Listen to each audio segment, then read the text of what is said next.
What Minnesota Vikings could be primed for breakout years? And we're going to clarify it. We're not going to use rookies here.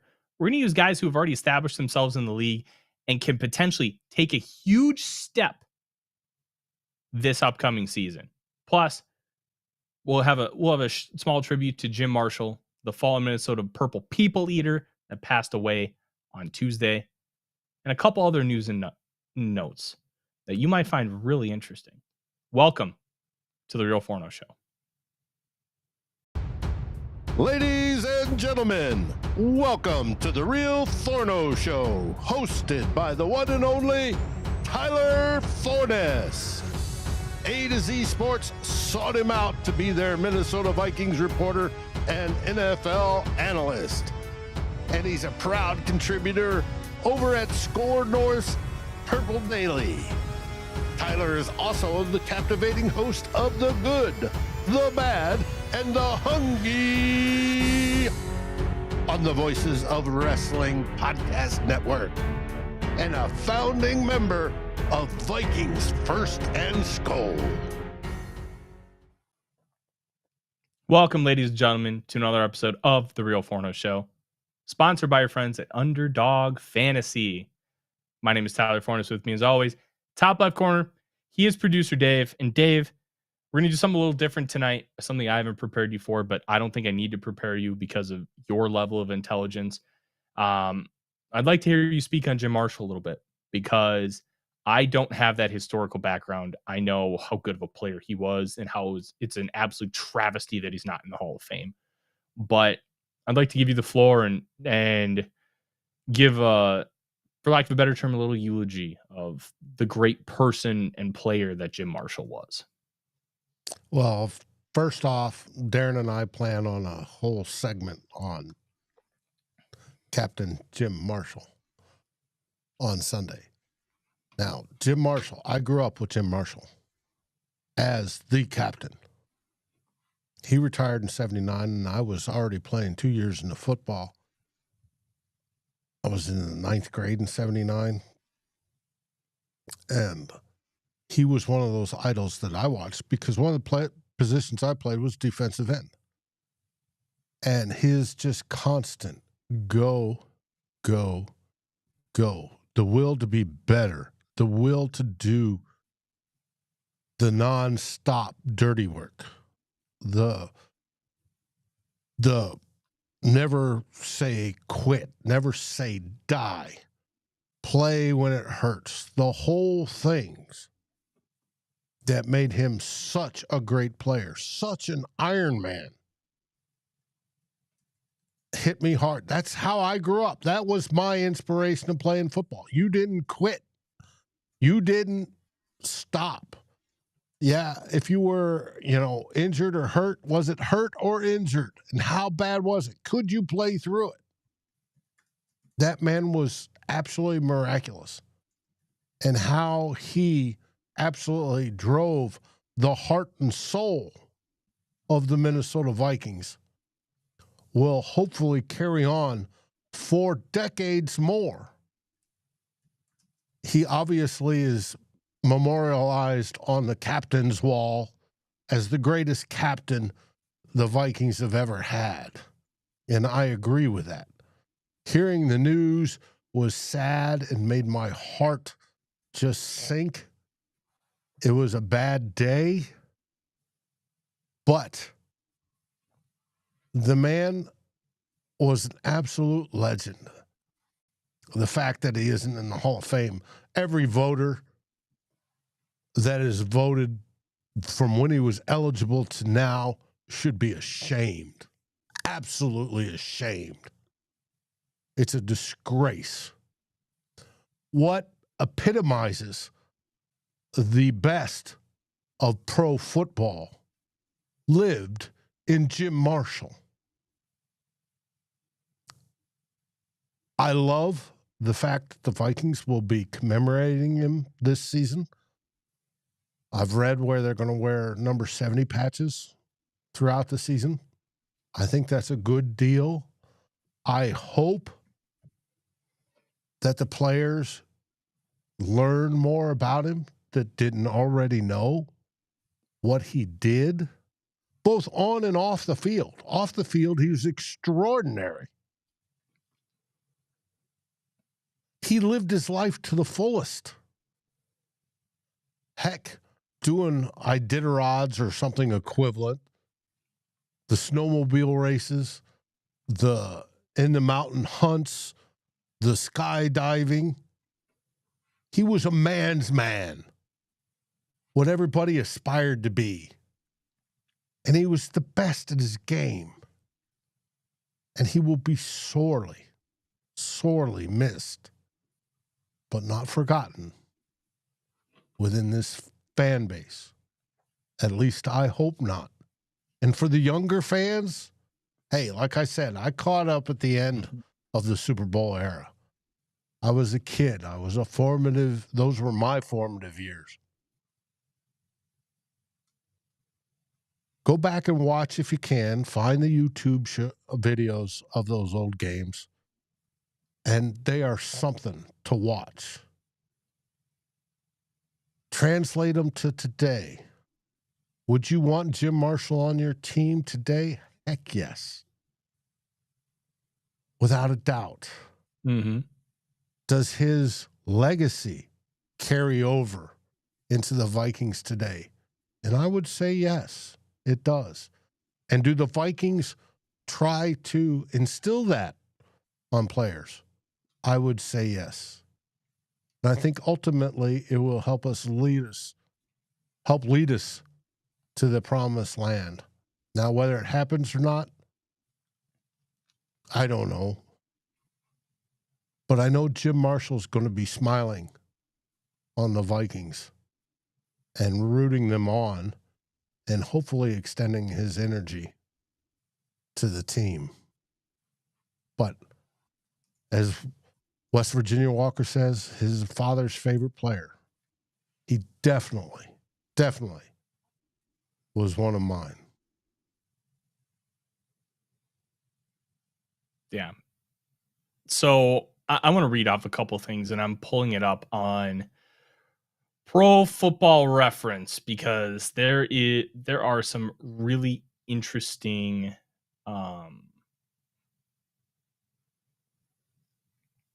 stats, and I'm going to pull up sacks because I think sacks over the course of a career is very interesting. So one of the tough things about sacks with a guy like Jim Marshall, sacks weren't created until 1982. So sacks weren't an official stat. Tracked, yes. They weren't an official stat until 1982. But with the advent of technology, what Pro Football Reference has done is they've gone through every single game's play-by-play data to track what could be construed as a sack. And so they have what's called an estimated sack total.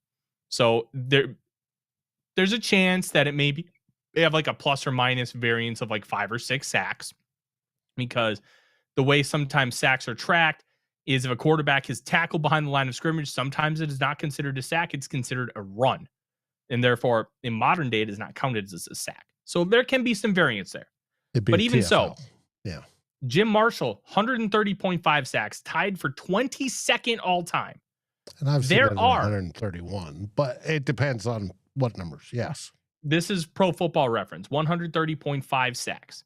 So there are only 5 players, ahead of him that are not in the Pro Football Hall of Fame. One of them is Terrell Suggs, who just became eligible. He will be in the Pro Football Hall of Fame. Then you have Coy Bacon, who played from 68 to 81, a similar time frame to Marshall. Al Baker, who played from 78 to 90. And one guy I think should be in the Hall of Fame at 20th, Leslie O'Neal, 132.5. He played from 86 to 99, a lot of that time with the Chargers. Then you have, of all people, John Abraham, who was the last really good sack artist with the New York Jets. And he played from 2000 to 2014. When he retired, he was 3rd on the all-time sack list. 3rd.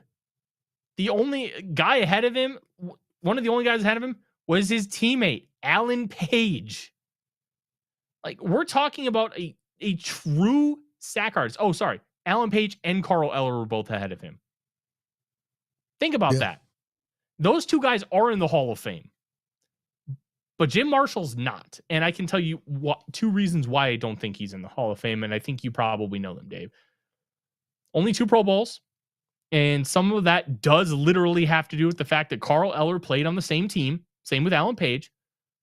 He does not have a single second team All-Pro or first team All-Pro, which those things matter a lot when you're having these contextual conversations. And the fumble return or a safety. That should not be his legacy. His legacy should be how good he was year in and year out. The Iron Man thing. We're not talking about today's NFL. In today's NFL, it's still incredibly hard. But modern advents in technology and how the rules are shifted, things are a lot easier as far as staying healthy and being able to play every game. He was a true Iron Man. He never missed a single game as a member of the Minnesota Vikings. Didn't miss one. And he still holds the record for a defensive player. Not a quarterback, not a punter, but for a defensive player, guys that get beat on, he still holds that record. And that's amazing. We're talking a defensive end in the truest sense, going against tackles, offensive tackles. We're talking the biggest guys on the biggest guys that inflict the most punishment. And he still played all those consecutive years and all those consecutive games. Mm-hmm. There are stories upon stories where he may have been hospitalized with something and then rolls out of bed and plays that Sunday. There was a different thing, gene, miracle, whatever you want to call it, about Jim Marshall. That when game day came around, he played. Now, as everybody knows, I served in the military, did a career doing it. And there are awards for valor.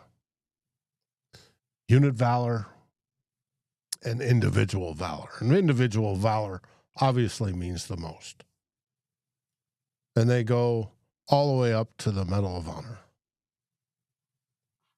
If you translate that to Jim Marshall's career, Jim Marshall played with valor. And I will always remember that and probably put a V over the 70. Because that's what he demonstrated to me. He raised a whole generation that paid attention. That's the way you live your life. And to me, that was, as Norsvia says, a real player. Mm-hmm. I'm sad that he's gone. Hopefully it was peacefully or relatively so. Yeah. But the team did report after the fact that Marshall had apparently been hospitalized for some time. Yeah. And they knew it was coming. And they were waiting on notifying all the relatives, which I found interesting that the team notified all the relatives. I thought that was classy. You got to wonder if the team was footing the medical bill too because of that. Which would not shock me. Forever in my heart. Mm-hmm. The Wilfs are great businessmen, but they also have great hearts, and they've shown that time and time again. So rest in peace to one of the greatest, if not the greatest Minnesota Viking ever, Jim Marshall. The captain. The captain. If Bud Grant calls you the captain, that means something. Special.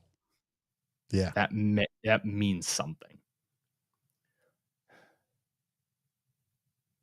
We'll have if they do some kind of memorial for him, like, because they did a huge one for Bud Grant where they open up the stadium free of charge.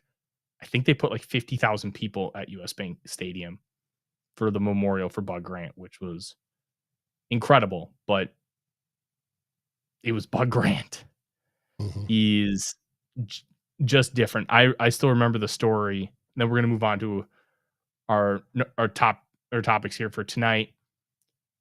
There was a players' strike, and I think it was like 74 maybe.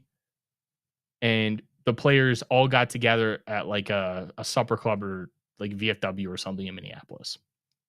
And the players all got together, and Bug Grant shows up, sits in the back of the room, doesn't say a word, stays for the course of the meeting, and then leaves. Bud Grant worked for the owners, not the players. I will never forget that story because that kind of solidarity spoke to what kind of man Bud Grant was. And then by him, and he was at the forefront of almost every, what's the right verbiage for it?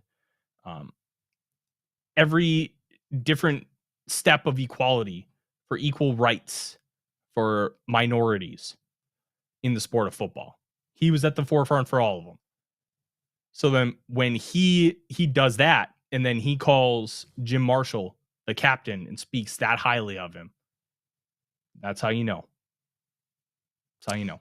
And Sunday, Darren and I will get into some of the things he did off the field. And he carried it off the field as well. He did some good things. Jim Marshall will be missed, but he is the beating heart and soul of the Vikings. Yes. 100%. Now, Dave, let's have some conversations. I do think one thing that was really interesting to kind of talk about was the fact that, and I want to jump into this real fast. The Vikings are viewed really weird by the sports books right now.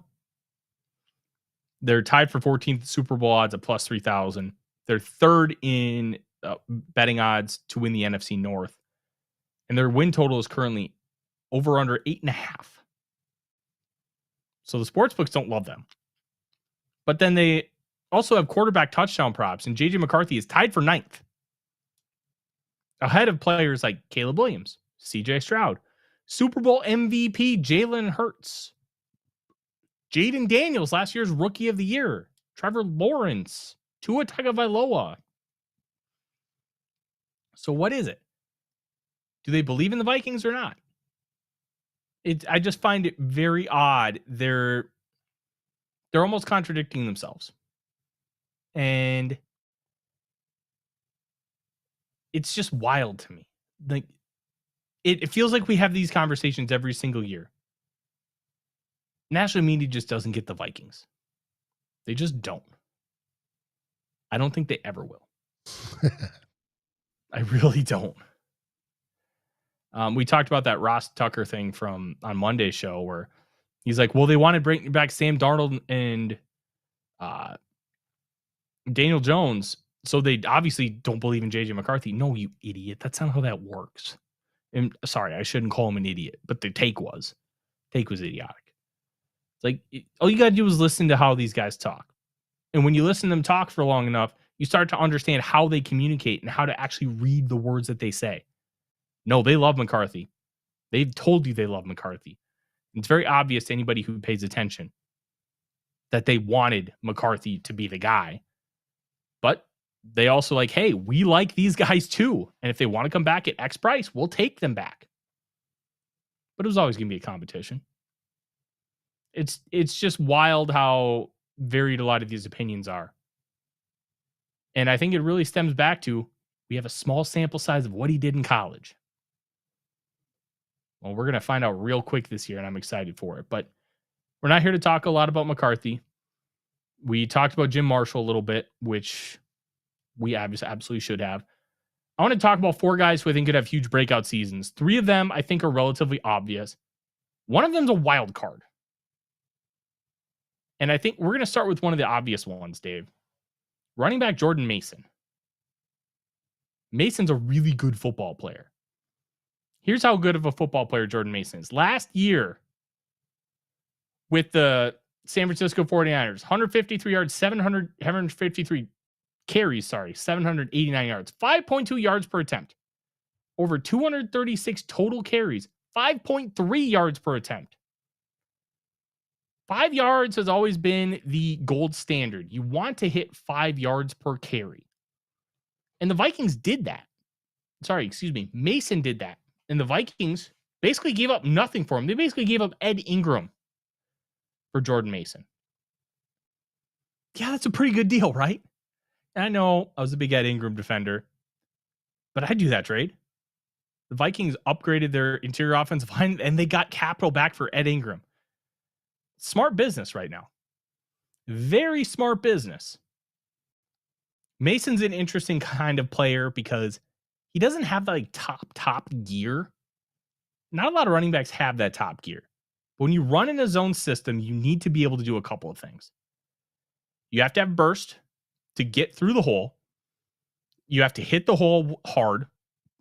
And along with that, you got to be able to break arm tackles. Because sometimes it gets a little murky when you're trying to cut back.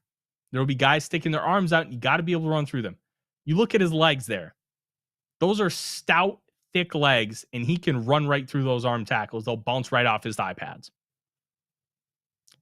Mason is going to be a great doubles hitter. He'll be a great short yardage guy. And he may not be able to take a 30-yarder and take it into 50 to 70 for a touchdown.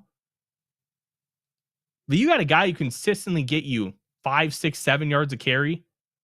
I'm sorry, that's more valuable than the 2 or 3 times he's going to house it from the 30-yard line. It just is. Consistency matters. I think sometimes we get too conditioned with guys like Adrian Peterson, where Peterson's stat lines were hilarious.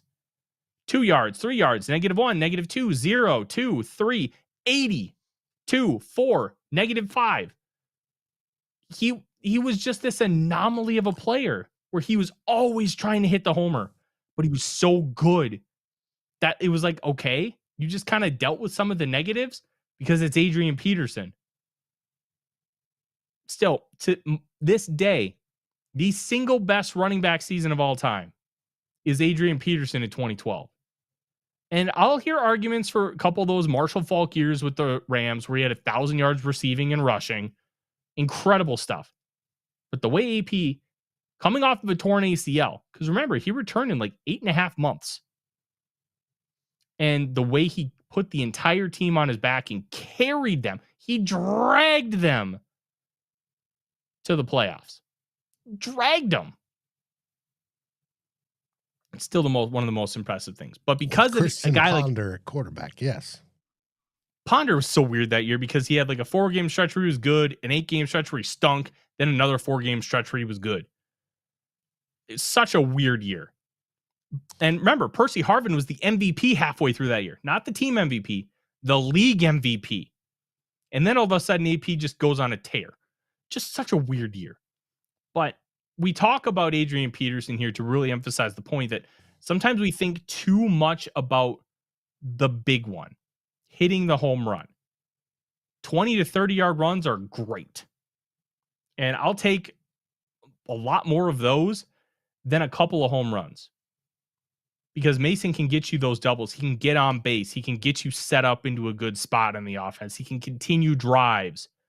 And remember, the Vikings got a great look at him because Christian McCaffrey was hurt during that week 2 game. And it was Jordan Mason, 20 carries for 100 yards and a touchdown. He did a great job of maneuvering and the vision. Because remember, one thing with running back is speed only matters so much. Because speed is straight line stuff. It's one of the reasons why Michael Bennett did not succeed in the NFL. It's not just about speed, it's about burst. It's about being able to get through holes and being able to see the holes develop. And that's so key in zone concepts. So Ty Chandler, one of the reasons why he is not the guy, yeah, he runs in the 4.3s, but he takes like 0.2 or 0.3 seconds longer to process than Aaron Jones. Aaron Jones runs a 4.55. Therefore, Ty Chandler is slower than Aaron Jones. I don't care what that top end speed is. If you can't see it fast enough to make the decision and hit the hole, you're slow. In gap stuff, oh, here's the hole. Go run right through it. Chandler's pretty good. But you have to be able to mix it up. And he just has not been able to show he can do that, which is why they acquired Mason. I was bullish on Ty Chandler, but he did not figure it out. And that's frustrating, but that's what happens with 5th round picks. Sometimes they just don't. But Mason is a guy that I think can really elevate this team to another level. And his ability in short yardage is great, Dave. Because short yardage was arguably the worst part of the Minnesota Vikings last year. They couldn't do anything in the run game in short yardage. They couldn't do anything in the run game inside the 5-yard line. It was bad. They got the offensive line upgraded. They upgraded the running backs. They should be significantly better next year in those short yardage situations, which will go a long way to elevating this team. And I think Mason, even in a 1B role, has the potential to sniff 1,000 yards. Will he? Whoa. He'd need 200 plus carries, and he'd need to average 5 yards a carry. But Aaron Jones's health is never certain. And if he truly gets a 50-50 split, watch it. And especially with a rookie quarterback, 200 carries would not shock me one bit for both him and Jones. George says Mason led the league last year in yardage when the defenses stacked the box. Now, what Mason shows to me is he loves to be physical, and I love that. Like Adrian Peterson. That's a heck of a stat if it's true. Cool. Yeah. He's yes, it will help in the red zone, especially in the red zone. Yeah. I'm really excited about Jordan Mason, Dave. You know what else I'm really excited for? Playing some Underdog Fantasy. Oh, I love Marzipan. I love Odie. But I'm excited to play some Underdog Fantasy this week. What's really cool is they have this new extender. And what the extender is I'm going to pull up my little list because the extender thing is so interesting. Because what it is you start either tonight with the NHL Stanley Cup Finals or tomorrow with the NBA Finals. And you start it with a 40% boost. And each game, you can add to that boost. And you can keep growing and growing and growing those boosts until you get to a high enough level. And guess what? That means more winnings. And it's very simple. You go to game 7, you can hit a serious bag if all those picks hit. And that is what makes things fun. All you have to do is, like I said, start that playoff series using the game 1 boost and continue boosting each subsequent game to unlock the next one. The longer the series, the bigger the boost. And you just got to hop on Underdog with that promo code FORNO, FORNO, in order to play it. Extra fun. I already got a lineup here. Shai Gilgeous-Alexander, I think is going to be under that 33.5 point line. I do think you're going to see more than 16.5 from Chet Holmgren. And Pascal Siakam, the Eastern Conference Finals MVP, I got over 19.5 points. It's going to be a fun one. So you're telling me if you get in early and you bet on the first game, the players, right? The players to do such and such, and you win. You can do it the second game, and then the third, and then the fourth, and then the fifth, and it multiplies your winnings. So it's a percentage boost, Dave. So game 1, it's a 40% boost on your potential winnings. So 140% from what you would have given you initially. So if your winnings would have been $100, you'd get $140. And then game 2, that goes up.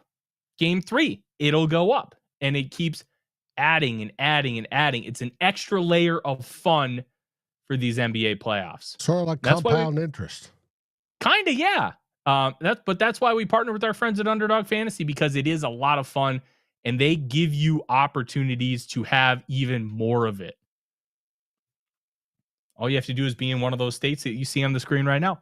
That's it. Be in one of those states. Have a lot of fun. Promo code FORNO, FORNO. Remember, it's called the extender. The longer the series, the bigger the boosts. Sorry, Al. And I'll tell you, with these two teams, I find it really, really interesting because Oklahoma City, very balanced team. Indiana, very balanced team. This could be a really fun and long series because of those elements. But remember, don't have too much fun. If you feel yourself getting out of control, call 1-800-GAMBLER. Let me tell you, Dave, Odie just farted. Who, buddy? Yeah, he does not like Pascal Siakam over 19.5. That's a tough one. But I'm excited to play the extender on Underdog. I think it's gonna be a lot of fun. So, go ahead. Pay was talking on our pre-show on who will be king, which you can find on the channel Vikings First and SKOL. We recorded earlier that, but on the pre-show he talked about flying. He was on vacation in Tanzania to watch the Great Migration. He was flying back and he said somebody had absolutely died inside and was gassing up the interior of the airplane and making his eyes water and everybody choking gag on the whole airplane. 6 hours worth of it. I felt sorry for him. Oh, that's rough. Remember when I got food poisoning down in Alabama? Yeah. And I had to fly 2 days later? Oh, buddy. No fun. No fun. But I was lucky enough where my employer ended up paying for both flights. So I paid to upgrade to first class on both of them. And it didn't cost me a lot of money, which, oh my gosh. I feel like I'm only going to ever fly first class now. Dave, the seats are wide enough for me. Yes. I am a large human. I am built like a left tackle. So, oh man, I want to fly first class again. But I also hate flying. Love going to the airport. I love being in the airport. It's fun. But I think we're also spoiled in Minneapolis. Minneapolis airport's phenomenal. Mm-hmm. It's great. I've flown in and out of it quite a few times. Mm-hmm. It's a beautiful little airport. Yeah. Let's continue talking. We're going to go with Dallas Turner as the guy who could be that next breakout made season. The cover today. Mm-hmm. Now, people may try to tell you, and I'll use this term, but I don't think it's quite that simple. Might try to gaslight you that Dallas Turner was bad last year. He wasn't bad. He didn't get chances to play. Why? Because Andrew Van Ginkel and Jonathan Grenard either were a second-team All-Pro or should have been. Van Ginkel was a second-team All-Pro. Grenard barely missed. They were too good to take off the field last year. That's why Turner didn't play. Yes. Yeah. That's why. It has nothing, absolutely nothing to do with the skill of Turner. Nothing. And I think that's one of the big things here. Turner was good in short spurts last year. When he got to play, very good. When he didn't play, is what it is. But that's the big thing here, Dave. In the 310 snaps, he did play well, and he got better as the season went on. He did not have an NFL body yet for what they wanted from him. No, and he's put on weight in the offseason. Mm-hmm. But there seemed to be a switch. There was a time I saw a story where he was sat down and told something that clicked over in his mind that, hey, I've got to step it up. And he did. I can't remember what that was. But I know what you're talking about, but I don't remember what the quote was. And I don't either off the top of my head, but it's good. Now, Biggs, we need to get together and burn a stick or two. Sounds great. Ooh, my favorite sticks. I love the Romeo y Julietas. Oh, I got a box of Cuban rolled ones when I was in Punta Cana. Real nice. I found that I can't smoke and drink at the same time. Oh, no, you pair it right, and it's fantastic, brother. No, if I have a cigar and 2 drinks, for some reason my body just is massively hungover the next day. I don't get it. So I just don't anymore. It's one or the other. But man, let me tell you, I love a good cigar. my wife hates the smell of smoke though, like any kind of smoke. So I don't have a lot of what do you call it? Um, I don't have a lot of opportunities to have one. Maybe maybe up north this weekend, who knows. But anyways, let's get back to Turner because I think we could have a lot of interesting discussions about this.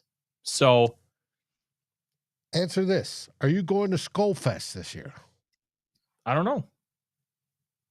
Do you need a personal invite? Yeah. to represent Vikings First and SKOL. I don't know. Be there. I don't know. I would be there if I could afford it. One, I would need to know the date, and if it's a Saturday, that becomes a little tougher for me because I do a lot of college football work too. Let me tell you, my wife loves the football season and she hates the football season because I work a lot.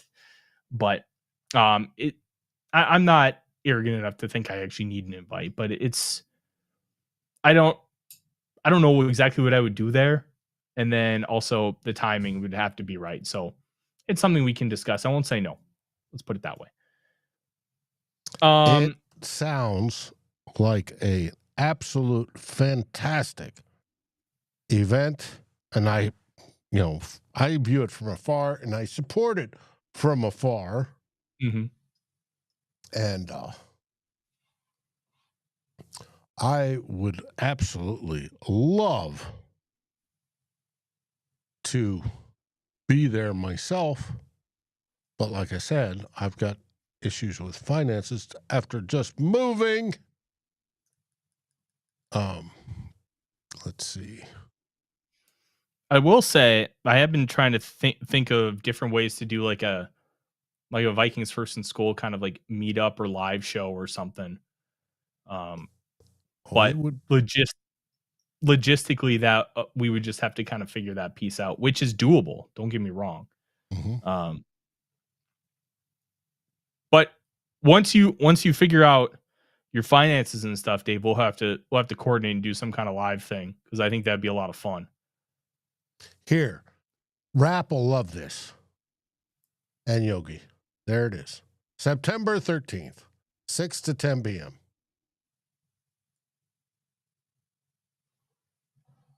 All right. Well, I know it's not a day that I'm at a wedding, so that's good. But I would love to be there myself. Mm-hmm.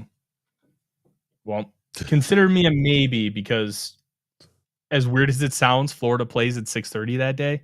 So that might be a tough one. Well, I'm putting the cart before the horse, but I do get I am getting a Florida Gators section that I'm essentially in charge of for A to Z Sports. So, well, I can tell you, Rap and the rest of the Purple Gang put it together, and they do a fantastic job. Sal has reported on it, and it's just an absolute blast. It's a bunch of our creators and fans that get together right before the preseason opener, or not the preseason, but the season opener, and have a good time, and it's fabulous. Oh, I'm sure it is, and I have no doubt. I just don't want to give everybody a confirmation because there's a chance that I just won't be able to go. But don't worry, Norrisfius, I will find a way to meet people who listen to the show regularly. We'll figure out if I can't go, figure out some kind of meetup or something because like I don't go to the games mainly because I don't have a credential yet. We're working on it. We're hopeful. But I watch them from the comfort of my own home because it's so much easier to do the work that I do with that. Very hard to do a lot of the stuff I do when you have about an hour and a half from getting your butt out of the stadium to getting your butt on the couch. So, but we'll figure something out. I know those guys do a great job setting everything up. So we'll see.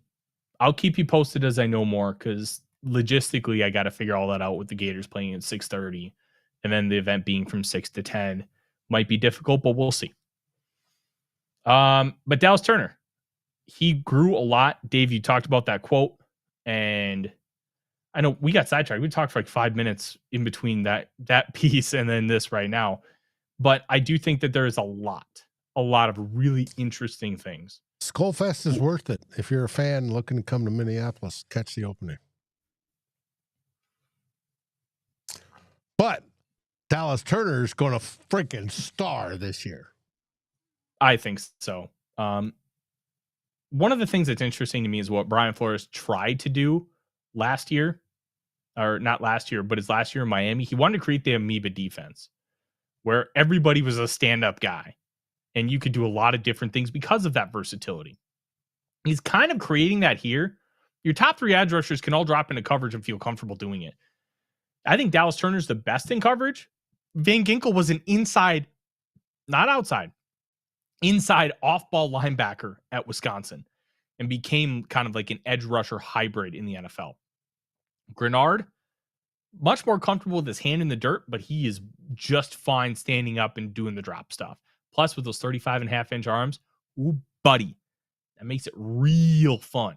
So I'm really intrigued by that group. I'm intrigued by what Turner can do. That interception against Seattle was earned. It was not just thrown to him. So I do think it's really interesting from that perspective. And I think Turner can be a guy that can have like maybe an 8, 9, 10 sack season.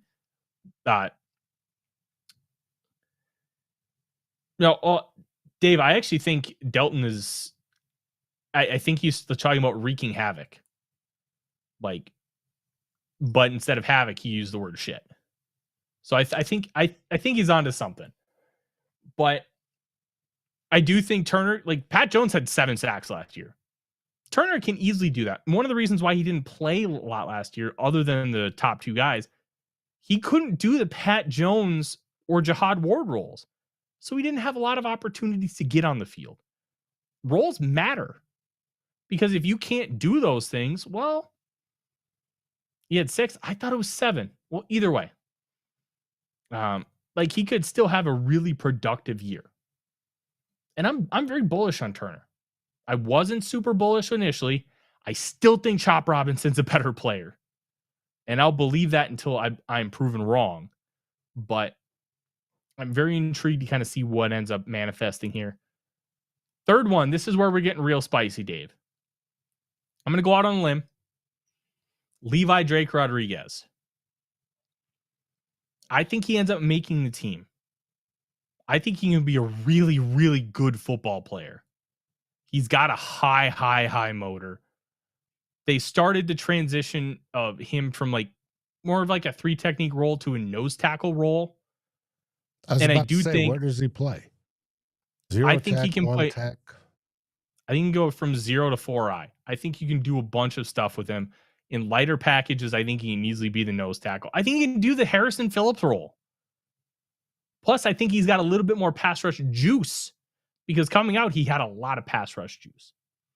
I think he can do a good amount of that as well. So I'm really intrigued to kind of see how everything maneuvers and manifests. And he's got to beat out Taki Taimani or Jalen Redmond. They're firmly ahead of him. But last year was kind of a redshirt year for him. They wanted, I think, just from an outside perspective looking in, they wanted to kind of shape his body a little bit and get him more comfortable doing a lot of different things. But I really like what he brings to the table, Dave. I like it a lot. He's good. The profile is really good, but he's got to be able to put it together. And if he puts it together, I could see a really, really, really good season from him. A lot of ifs, a lot of projection. But I'd be willing to make a bet that he's a good football player next year. 20 to 40 snap a game kind of guy. But I think he can be more of a pass rushing role from a 0 technique or a 1 technique than a lot of other guys on this roster. And Northspeed's kind of said it could spell Hargrave and Allen. I think Hargrave is going to play a lot less first and second downs long-term this year than we may project early on. I think the idea is he's going to be more of a designated pass rusher than an every down player. But when he rushes the passer, he's real good. Well, part of that is his age. They want to extend his career, and part of that is, limiting first and second down and having him on third down when it matters. Yeah. So it's also really interesting. I'll answer that in a second. Thank you very much, because I want to make this point here. I need to pull up the Vikings roster and their UDFAs, because they signed a guy.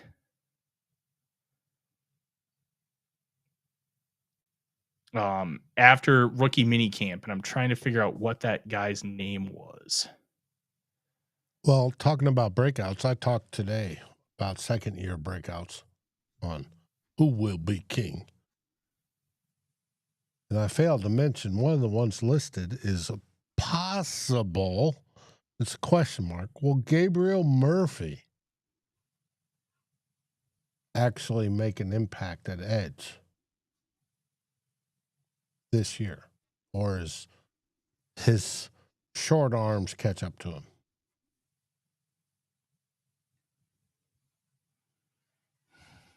I think the short arms could be an absolutely devastating aspect and completely stop him from actually doing anything. So I'm curious.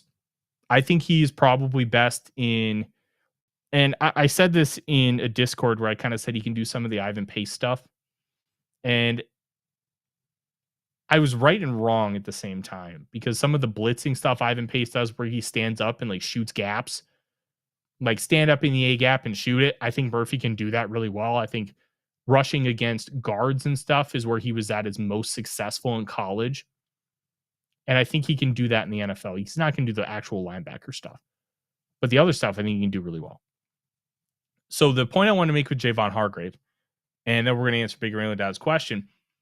Elijah Williams, undrafted free agent out of Morgan State, over 30 sacks at the FCS level across 4 years. Now, HBCU schools do develop a lot of talent.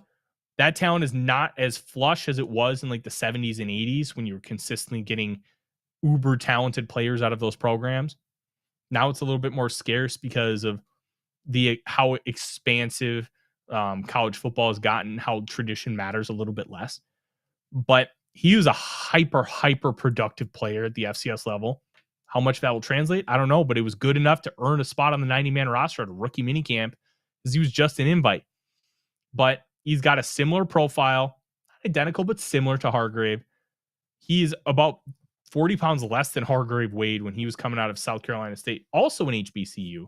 So making that jump is something Hargrave is incredibly familiar with. So that's something I'm very interested to see how he develops. So I wanted to make that point about Hargrave, because I think that could be a really good mentor for him. If he sticks around, something to monitor. But Big Raylan Dad's like, with the upgrade D-line, will Flo blitz as much? One of the tough parts about, and you know what? I may actually do this next year.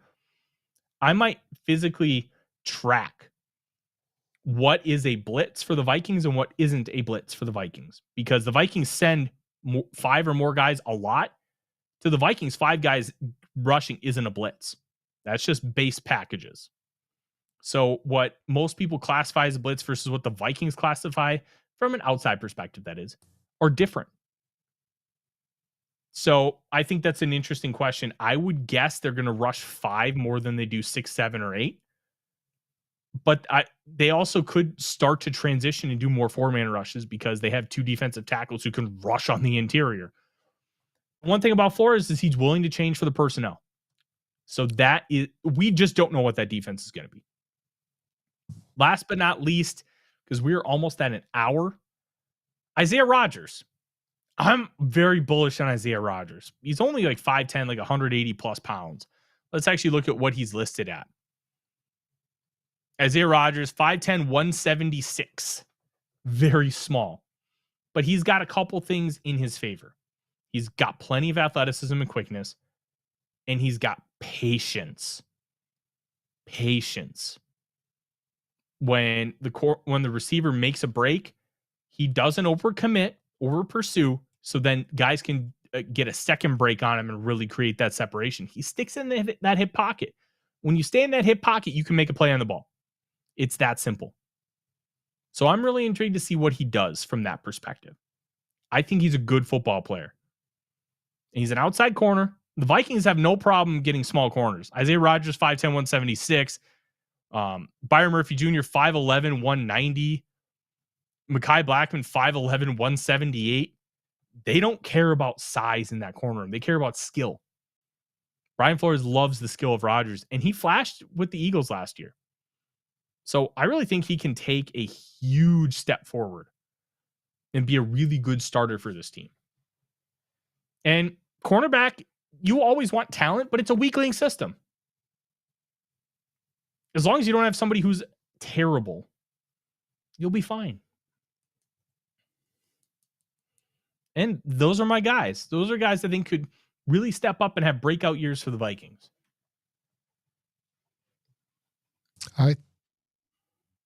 Looking forward to seeing who does.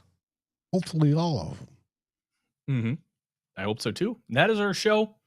Don't forget, Two Old Bloggers this Sunday.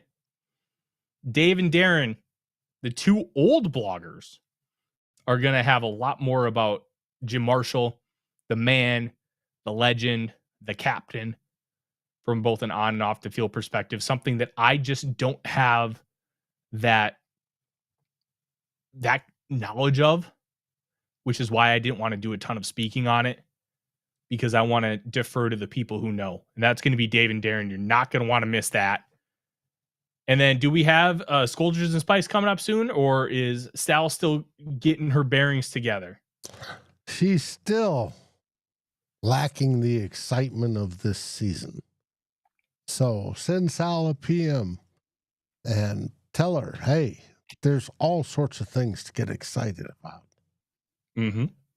Whether Absolutely. it be the breakout players we just talked about, or the number one breakout player, JJ McCarthy. It's going to be a fun, fantastic season, especially compared to the rest of the NFC North. But it should be a great one. And it's the story is just starting. The chapter is just being written. And it is a fantastic start.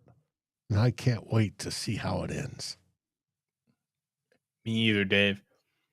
And we're going to be back on Monday.